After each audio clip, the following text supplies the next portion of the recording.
নমস্কার বন্ধুরা, রিম্পা রান্নাঘরে আবারও একটা নতুন স্বাদের রেসিপিতে তোমাদের সকলের আমন্ত্রণ। আজকে আমি মটরশুঁটি কচুরি রেসিপি নিয়ে এসেছি।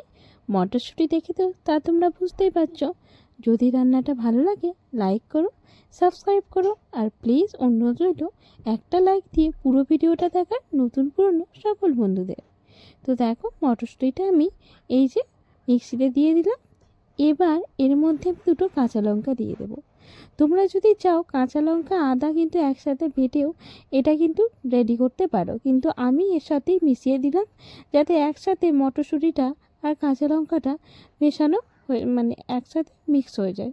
তার জন্য একসাথে ব্লেন্ড হয়ে গেলে দেখবে এতে কিন্তু বেশ ভালো লাগে, খেতে খুব একটা খারাপ লাগে না, বেশ ভালোই লাগে। আমার তো মনে হয় কোনো অসুবিধা হয় না। যদি তোমাদের মনে হয় যে অসুবিধা হয় তাহলে তোমরা কাঁচা লঙ্কাটা আলাদা বেটে রেখো। তো তারপরে দেখো আমার এটা খুব সুন্দরভাবে মিহি পেস্ট হয়ে গেছে। একটু পেস্ট হওয়ার সময় আমি একটু জল দিয়ে দিলাম, তোমরা তো দেখেই নিয়েছো। তারপরে এখানে আমি কিছুটা ময়দা নিয়ে নিলাম। ময়দাটা নিয়ে নেওয়ার পর বেশ কিছুটা সাদা তেল দিয়ে দিলাম, দিয়ে একটু লবণ দিয়ে দেব। পরিমাণ মতো একটু সামান্য লবণ দিলেই কিন্তু ময়দা বা আটা যাই মাখো না কেন তাতেই হয়ে যায়। তো তারপরে খুব সুন্দরভাবে এটাকে আমি মাখিয়ে নেব। হাতের সাহায্যে প্রথম এইভাবে ভালোভাবে মাখিয়ে নেব যাতে তেল আর লবণটা পুরোপুরি এই ময়দার সাথে মিশে যায়। তারপরে জল আমি গরম করতে দিয়েছিলাম, সেই গরম জল দিয়ে ময়দাটা মাখবো।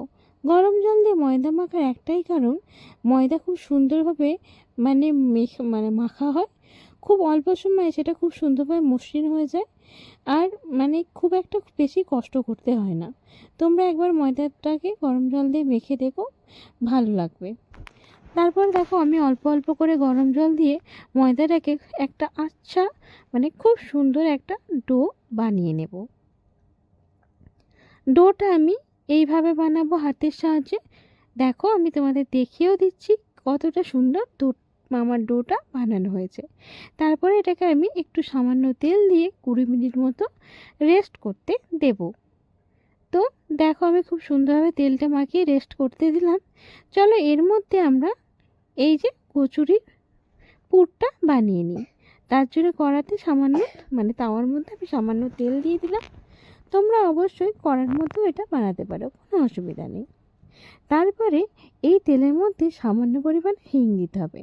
যে কোনো কচুরিতে হিং দিলে দেখবে তার স্বাদটা অসাধারণ হয়। তারপর একটু হলুদ দিয়ে দিলাম আর একটু আদা দিয়ে দিলাম। আদা আর হিং একসাথে মিশিয়ে একটু ভেজে নেব। এই সময় যদি চাও একটু কাঁচা লঙ্কা কিন্তু দিয়ে নিতে পারো।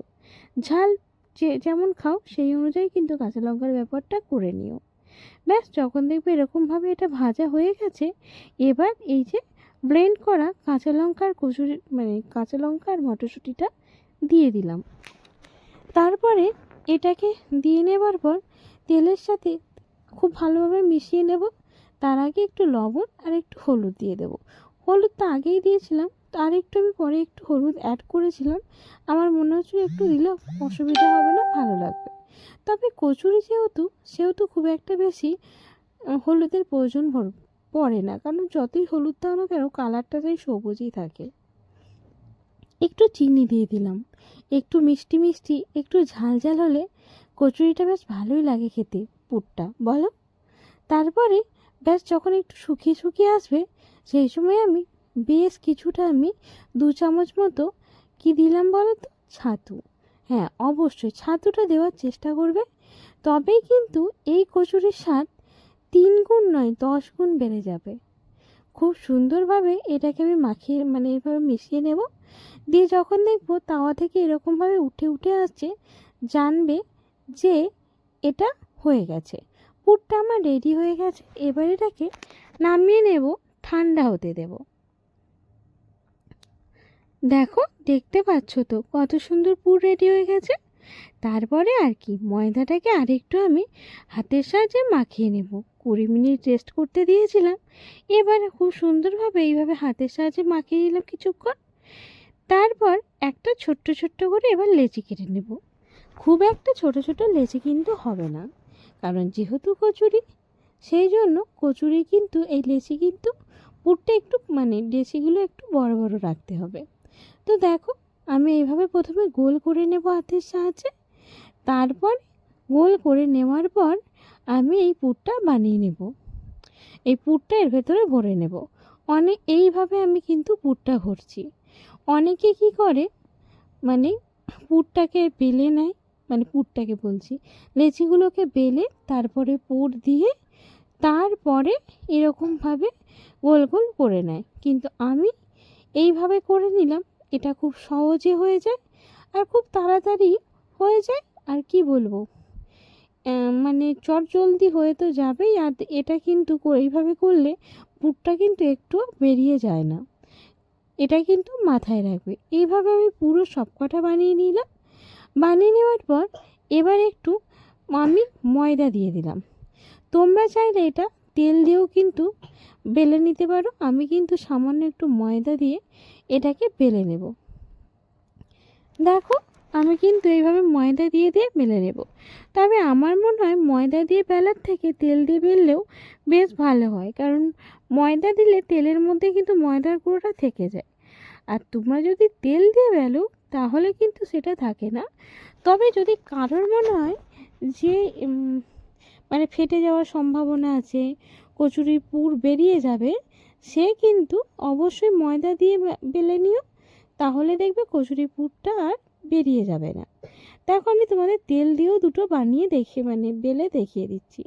আমার কিন্তু তেল দিয়ে বেলে দিলেও কোনো অসুবিধা নেই, কোনো কিছু কিন্তু বেরিয়ে আসছে না।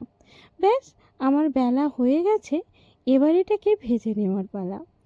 ভেজে নেব, তার জন্য তেল গরম করে নিয়েছি। আর দেখবে প্রত্যেকের বাড়িতেই কিন্তু এই রকম একটা করে ছোট্ট কড়া থাকে এই লুচি ভাজার জন্য। তো যাই হোক, তেলটা গরম হয়ে গেছে, তারপরে একে একে আমি কচুরিগুলোকে ভেজে নেব। আমি কিন্তু কচুরি সবসময় একটু লাল লাল করেই ভাজি, কারণ তাতে এটা খেতে অসাধারণ লাগে।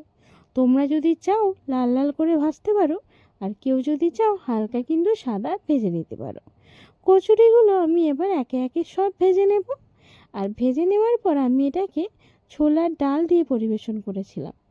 তোমরা যা পারো তাই দিয়েই পরিবেশন করো, তাতেও কিন্তু কোনো অসুবিধা নেই। তোমাদের অবশ্য ছোলার ডাল দিয়ে পরিবেশনের থালিটা তোমাদের দেখানো হলো না, তবে আমি সেটাই করেছিলাম। যাই হোক, আজকে এই পর্যন্ত। পরে আবারও একটা নতুন রেসিপিতে তোমাদের সামনে আসবো। আর যদি কেউ কখনো তেলটা শুষিয়ে নিতে চাও তাহলে টিস্যু পেপারের ওপর রেখো।